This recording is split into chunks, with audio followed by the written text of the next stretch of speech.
নমস্কার বন্ধুরা, আপনারা সবাই দেখছেন সরকারি সংবাদ ইউটিউব চ্যানেল।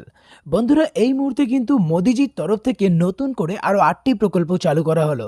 হ্যাঁ বন্ধুরা, যেমনটা আমরা সবাই জানি যে ভোটের আগেই কিন্তু আমাদের মমতা সরকার যেমন একের পর এক নতুন নতুন প্রতিশ্রুতি দিয়েছিলেন, ঠিক সেভাবে কিন্তু ভোটে জেতার জন্য মোদিজিও অনেকগুলি প্রকল্পের কথা তিনি আগেই প্রতিশ্রুতি দিয়েছিলেন। হ্যাঁ বন্ধুরা, একদম ঠিকই শুনেছেন আপনারা। এই মুহূর্তে মোদিজি নতুন করে 8টি প্রকল্প চালু করলো, যেখান থেকে কিন্তু আপনারা প্রত্যেকে আপনাদের ব্যাংক অ্যাকাউন্টে 1,000 থেকে শুরু করে 5,000, 6,000 থেকে শুরু করে 15 লক্ষ টাকার পর্যন্ত সুবিধা আপনারা সরাসরি আপনাদের ব্যাংক অ্যাকাউন্টে পেয়ে যেতে পারে। তো এখানে দেখুন, প্রথমে হেডলাইনে বলা হয়েছে যে প্রধানমন্ত্রী নরেন্দ্র মোদীর এই নতুন উদ্যোগে খুবই খুশি গরিব ও খেটে খাওয়া মানুষ।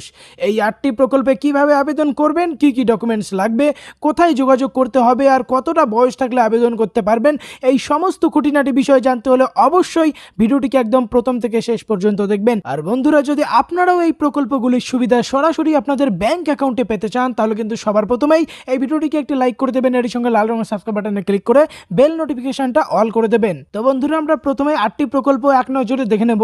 প্রথম প্রকল্পটার নাম হচ্ছে প্রধানমন্ত্রী কিষাণ এফপিও যোজনা। 2 নম্বরে রয়েছে বিশেষ সহায়ক ভাতা প্রকল্প। 3 নম্বরে অটল পেনশন যোজনা। 4 নম্বরে রয়েছে সুরক্ষা বীমা প্রকল্প। 5 নম্বরে রয়েছে জীবন জ্যোতি বীমা প্রকল্প। 6 নম্বরে ফসল বীমা প্রকল্প। 7 নম্বরে রয়েছে মাতৃবন্ধনা প্রকল্প। আর 8 নম্বরে রয়েছে সুকন্যা সমৃদ্ধি প্রকল্প। তো এবার আমরা এক এক করে দেখে নেব কোন প্রকল্পে কি কি ডকুমেন্টস লাগবে, কিভাবে আবেদন করবেন আর কি কি যোগ্যতা থাকতে হবে। সবার প্রথম প্রকল্পটার নাম হচ্ছে প্রধানমন্ত্রী এফপিও যোজনা। তো এই যোজনা সম্পর্কে দেখুন, প্রথমে বলা হয়েছে যে মোদিজি কৃষকদের জন্য বিরাট বড় উদ্যোগ নিল। কেন্দ্রীয় সরকার এবার চালু করলো পিএম কিষাণ এফপিও যোজনা। এই প্রকল্পের মধ্যে কৃষকদের 15 লক্ষ টাকা দেওয়া হবে। এই প্রকল্পের মাধ্যমে সারা দেশের কৃষকদের আর্থিক সহায়তা দেবে কেন্দ্র সরকার। এবার দেখে নেব এই প্রকল্পের প্রধান উদ্দেশ্যটা কি হচ্ছে। সবার প্রথমে যেটা বলা হয়েছে, কৃষকরা যাতে সরাসরি বেনিফিট পায় সেই জন্যই এই নতুন প্রকল্পটা শুরু করা হয়েছে।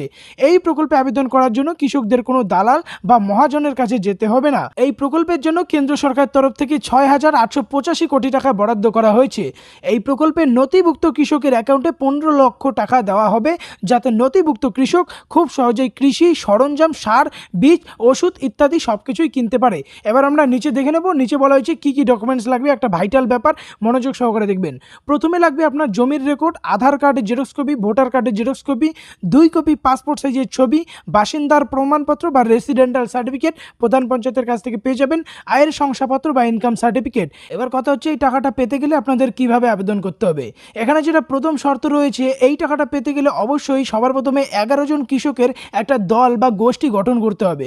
তারপর inam.gov.in এই অফিসিয়াল ওয়েবসাইটে গিয়ে অনলাইনে আপনাকে আবেদন করতে হবে। এবার পরবর্তী প্রকল্পটি দেখে নেব, যেটার নাম হচ্ছে বিশেষ সহায়ক ভাতা প্রকল্প। এই প্রকল্পে আবেদন করলে গরিব ও খেটে খাওয়া মানুষদের ব্যাংকে সরাসরি 5,000 টাকা দেওয়া হবে। তো এখানে দেখুন, আজকের বৈঠকে মোদিজি জানান যে যাদের জনধন অ্যাকাউন্ট রয়েছে তারাই এই 5,000 টাকাটা পাবেন। যাদের অ্যাকাউন্ট নেই তারা যেন তাড়াতাড়ি এই অ্যাকাউন্টটা খুলে নেয়। এই প্রকল্পে আবেদন করতে গেলে কি কি ডকুমেন্টস লাগবে দেখুন, সেটা বলা হয়েছে Aadhaar card, voter card, Jan Dhan account, আয়ের শংসাপত্র বা ইনকাম সার্টিফিকেট। এরপরে বলা হচ্ছে এই প্রকল্পে আবেদন করতে গেলে কি কি শর্ত মানতে হবে। অবশ্যই এই বিশেষ সহায়ক ভাতা হিসেবে প্রতি মাসে 5,000 টাকা পেতে হলে আপনার বয়সটা 18 বছর হতে হবে। 18 বছরের নিচে যাদের বয়স তারা কিন্তু আবেদন করতে পারবে না। কিছুদিনেই কেন্দ্র সরকারের অফিসিয়াল পোর্টালে আপনারা এটাতে আবেদন করতে পারবেন। পরবর্তী যে প্রকল্পটা রয়েছে সেটার নাম হচ্ছে অটল পেনশন যোজনা। এই অটল পেনশন যোজনার মাধ্যমে গরিব ও খেটে খাওয়া মানুষদের দেওয়া হবে প্রতি মাসে 1,000 থেকে শুরু করে 5,000 টাকা। এই প্রকল্পে 18 থেকে 40 বছরের যে কোনো ভারতীয় বাসিন্দা আবেদন করতে পারবেন। এবার আমরা দেখে নেব এই প্রকল্পে আবেদন করার জন্য কি কি শর্ত রয়েছে। সবার প্রথমে যেটা রয়েছে, এই প্রকল্পে অফলাইন এবং অনলাইন দুইভাবেই আবেদন করতে পারবেন। এই প্রকল্পে আবেদন করার জন্য আপনার একটা ব্যাংক অ্যাকাউন্ট থাকতে হবে, সাথে আধার কার্ডের জেরক্স কপি লাগবে। এরই সঙ্গে নিচে বলা হয়েছে এই প্রকল্পে আবেদন করার জন্য আপনার নিকটবর্তী যে কোনো ব্যাংক থেকে আবেদনপত্রটি সংগ্রহ করতে পারবেন এবং ফর্ম ফিল আপ করে ওই ব্যাংকেই আপনার জমা করতে হবে। পরবর্তী প্রকল্পটার নাম হচ্ছে সুরক্ষা বীমা প্রকল্প। বন্ধুরা, এই প্রকল্পটি মোদিজি মূলত আর্থিকভাবে দুর্বল ও পিছিয়ে পড়া মানুষদের জন্যই এনেছে। যারা শারীরিকভাবে অক্ষম, আর্থিক দিক থেকে দুর্বল, গরিব ও খেটে খাওয়া মানুষরা তারাই এই 2 লক্ষ টাকার সুবিধা পাবে। এমনকি আংশিকভাবে অক্ষম হয়ে পড়লেও তারা এই টাকাটা পেতে পারে। এবার আমরা দেখে নেব এই প্রকল্পে আবেদন করার জন্য কি কি শর্ত রয়েছে। প্রথমেই যেটা বলা হয়েছে, এই সমস্ত সুযোগ পাওয়ার মূল শর্ত হলো সংশ্লিষ্ট ব্যক্তির একটি ব্যাংক অ্যাকাউন্ট থাকতে হবে। এই প্রকল্পের জন্য ছোট এক পাতার ফর্ম ভর্তি করে জমা করতে হবে আবেদনকারীর নিজের ব্যাংক অ্যাকাউন্টে। ফর্মটি পাওয়া যাবে প্রধানমন্ত্রী সুরক্ষা বীমা যোজনার অফিসিয়াল ওয়েবসাইটে বা যে কোনো ব্যাংকে গিয়েও আপনারা এটা তুলতে পারবেন। আপনারা নিকটবর্তী ব্যাংকে গিয়েও এই ফর্মটি পাবেন, সেখানে আপনার জমা করতে হবে। পরবর্তী প্রকল্পটার নাম হচ্ছে জীবন জ্যোতি বীমা প্রকল্প। এই প্রকল্পে 18 থেকে 50 বছর বয়সের সকল ব্যক্তিরাই প্রধানমন্ত্রী জীবন জ্যোতি বীমা যোজনায় আবেদন করতে পারবেন। এবার বলা হচ্ছে এই প্রকল্পে কত টাকা করে দেওয়া হবে। প্রধানমন্ত্রী জীবন জ্যোতি বীমা যোজনাতে আবেদন করলে আবেদনকারীকে 2 লক্ষ টাকা প্রদান করা হবে। 18 বছরের নিচে যাদের বয়স কম তারা এই যোজনাতে আবেদন করতে পারবে না। এবার বলা হচ্ছে কিভাবে আবেদন করবেন। এই প্রকল্পে আবেদন করতে গেলে আপনার এই প্রকল্পের অফিসিয়াল ওয়েবসাইট jansurakha.gov.in এই ওয়েবসাইটে গিয়ে আপনার সেখান থেকে এই ফর্মটা প্রথমে ডাউনলোড করতে হবে। তারপর সেই ফর্মটি ফিল আপ করার পর আপনাকে আপনার বিডিও বা এসডিও অফিসে গিয়ে জমা করতে হবে। এরপরে যেটা বলা হয়েছে ফসল বীমা প্রকল্প। এই প্রকল্পে আবেদন করলে কৃষকরা 6,000 টাকা পেয়ে যাবেন বার্ষিক। কিভাবে আবেদন করতে হবে সেই সম্পর্কে দেখুন বলা হয়েছে যে কৃষকরা তাদের ফসলের বীমা করাতে চান তারা প্রধানমন্ত্রী ফসল বীমা যোজনার অফিসিয়াল ওয়েবসাইটে রেজিস্ট্রেশন করতে পারবে। অফিসিয়াল ওয়েবসাইটটি হলো pmfby.gov.in।